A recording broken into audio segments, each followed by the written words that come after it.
Today we're going to look at Leganto Reserves Plus. We had originally called it Course Reserves, so if that's what you might be a little confused, that we just changed the name.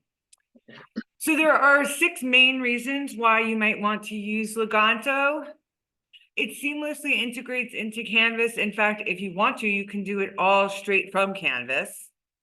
You can create and modify materials lists. It will easily increase your accessibility score. This is one of the main reasons why faculty like using it. You'll see your score just shoot right up if you use this. It connects you with your students. It's easy to see their usage statistics. So if they're actually looking at the materials that you want them to be looking at. It offers library support directly integrated into the system. And you can duplicate items for future terms. So it may be a little bit difficult on the front end, but then once you have it set up, you can just keep reusing it every semester. So let's learn how to create and manage lists. So I'm in my sandbox in Canvas. And as you see, you don't see Leganto here. So this may be reviewed for some of you, but to make sure that you do see Leganto, you're going to go to Settings. And then you'll click on Navigation. And you see Leganto Reserves right here, and you just drag it up so that it's over where home is. So you see it now right here. And then the mistake I usually make, forgetting to hit save at the end. So always make sure that you're hitting save when you're done with all of that. And now I can see Leganto Reserves is in my list. Okay, so now all of my students will be able to see it. So you can see right here are my lists. I have 11, mostly because I'm making tests and samples. You probably won't have that many. So I'm going to first start off by creating a new list. So I clicked here, create new list, give it whatever title and description that you want to. You can import a list if you have, but we're going to assume for today that you don't have one or that you're not going to be importing. So I've created my title and I'll click create. So now I can see here is the title that I just created. And now, as of right now, we don't have different templates, so you'll just choose default. If that changes, then you might see different templates later on. Right now, we'll click default. And now I need to associate it with my course. So I'll associate this list. Now, the reason why you might do this is because let's say you're doing 3 sections of the same class. You can make one list and then associate that same list with 3 different sections. So you don't have to build it each time for each class. So you'll get a list of all of the courses. You'll just click whatever one that you want to associate with. You give it a date range. I'm honestly not sure why they asked the number of participants, but you fill that out. And then you either associate or you associate and close. So if you're going to be associating to more classes, then you to several, you can just click associate. Otherwise, you'll hit associate and close. All right, so now we need to get resources into the system, and there's a couple of different ways to do that. The first way I'll show you is by going through the JetFind. So I'm in JetFind, and I found a resource that looks like something that I might want to put into my reserves. So the first thing I'll do is I'll sign in, and if you're not familiar with this, it's the same login that you use for Canvas, your email, all that fun stuff. Click Employees. And now you can see I'm logged in here. So now because the system knows who I am, I can just click to add to reserves. And since I've already made that association with my list, it will pop right up there. So I click add to reserves. I'll choose the list that I made before. So in this case, it was the Faculty Professional Center. If there are more subsections, so we'll get to it in a minute, but let's say I have 4 different units that I'm going to do over the course of the semester, and I want to put this in unit 3. I can put it there right here by choosing this particular section. So I can add those if I want. And then I'll click add to list. And it's already in there. So if you want, you can just go through JetFind, find all the resources that you want, click, and it should be right there.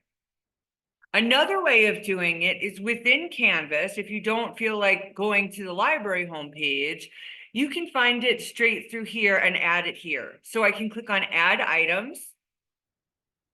And now I have 4 different options. I'll click Library Search. And this looks just like it did in JetFind. In fact, it's using JetFind in this system. So I could search through everything, or I could search through the books or through the articles just the same way. So in this case, I chose search everything.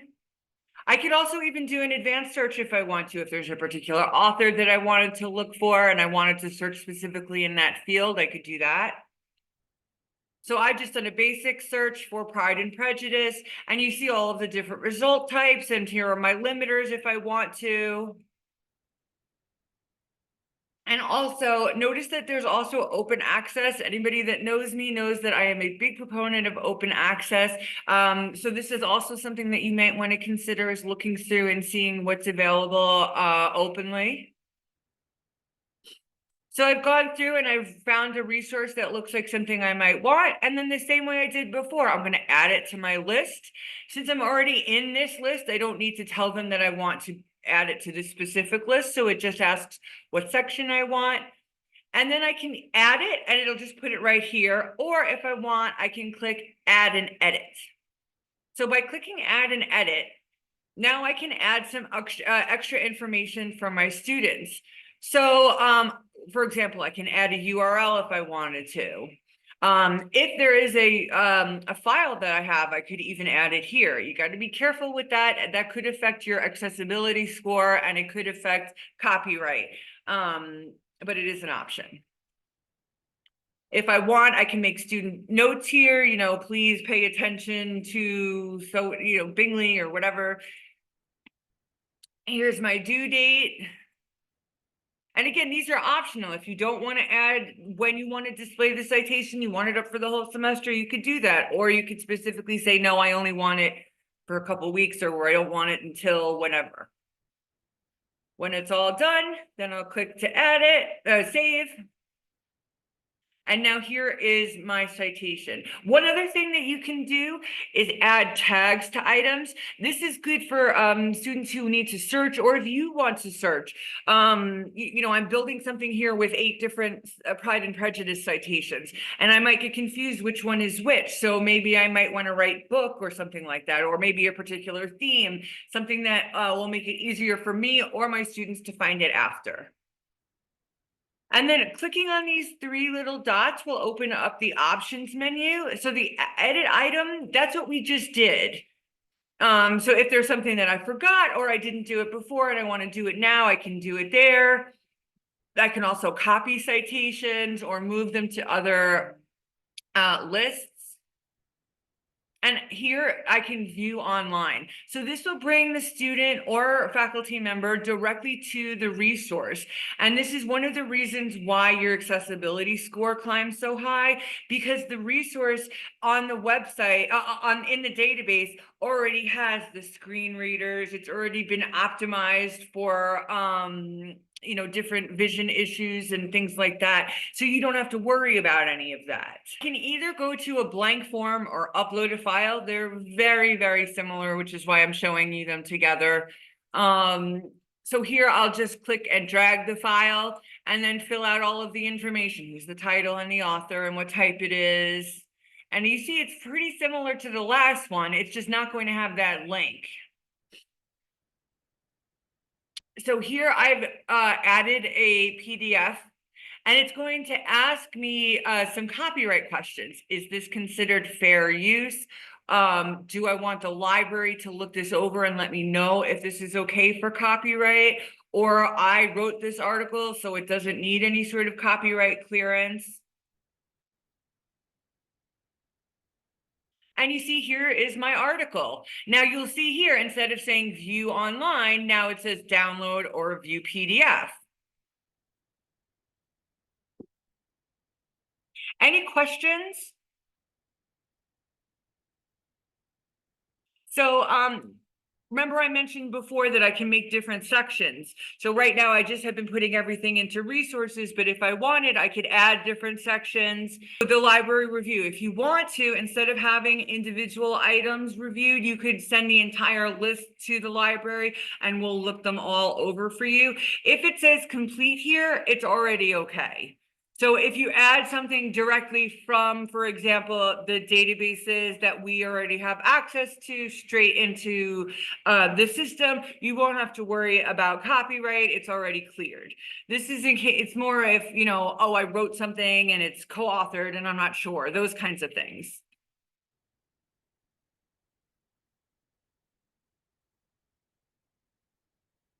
All right, so if I'm all done and I don't need the library to review it, then I will click publish.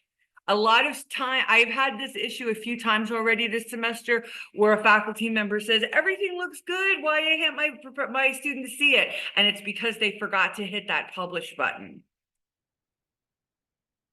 So now I can see that it's published and I can still add items after I've published it. So I tend to do this fairly early in the process just so that I don't forget. Here is where I can see the statistics for my students. So if I want to, I'll be able to, now in this case, I have no usage because it's just a sandbox account, but this way you would be able to see what students have used, have opened it or have not opened it. If I have any questions, I can always click on the little question mark, and there are videos here and guided tours on how to do some of this. I'm going to click on these three little lines just to get to the menu. So I click on the three little lines. Sometimes Leganto puts you in a weird place when you first click into it from Canvas. So if you're ever confused, I'm not sure where I'm supposed to be going, click on those three lines and you'll see, here are my lists, here are my collections. So what's the difference between a list and a collection? A list is already tagged as being for a specific class or classes, whereas collection is just all of the stuff that you feel like adding for anything. So it's kind of like a Dropbox where then you'll pick out and put into different categories. Here is my, this is my name. You can see some of the different settings. So the site, you can click and add this little button to your URL, to your browser. And what it will do, if you're at a website of something that you like, you click cite it and it can add it in here as well.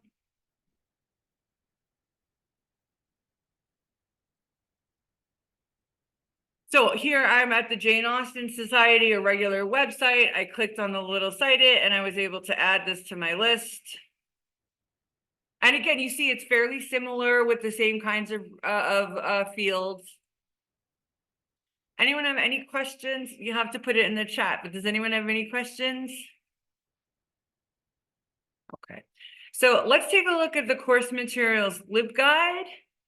I'm at the library homepage. I'm going to click on faculty resources. If you don't know, this is the home for faculty on the library webpage. And you see lots of resources here. For now, I'm going to click on the faculty resource guide. And this has lots of information. If you're a faculty member who has not looked through this, I strongly encourage it. But for today, I'm going to click on course materials, Leganto. I think it actually may say Leganto Reserves Plus now instead of course materials, but it's the same thing. And so now here are videos and resources on getting started, how to make the list. I could also click right here on Ask a Librarian. Oops. Ask a Librarian will give you all the different ways that you can ask a librarian. You're always welcome to schedule an appointment with me. We could sit down for a half hour to an hour, and I could help you with any of with your list if you're not sure how to do something or you need help with anything. Especially in the beginning, you know, there is a little bit of a learning curve for Leganto, and I anticipate that it will get easier every semester. But in the beginning, feel free to email or call or schedule an appointment if you have any questions. Seem like something you all might want to use? All right, well, like I said, I'm very excited about it. I think that it is a great way to embed resources that we already have, hopefully save students some money. I'm always conscious about the cost of these materials, and I think that this is a great way to help students out with that. We can add full OER textbooks to this, or add the textbooks from our own collection here. So there's lots of ways that we can help out the students, and I'm very excited about it. If anyone has any questions, please feel free to email me or schedule an appointment with me or any of the librarians. All right. Thank you all for coming.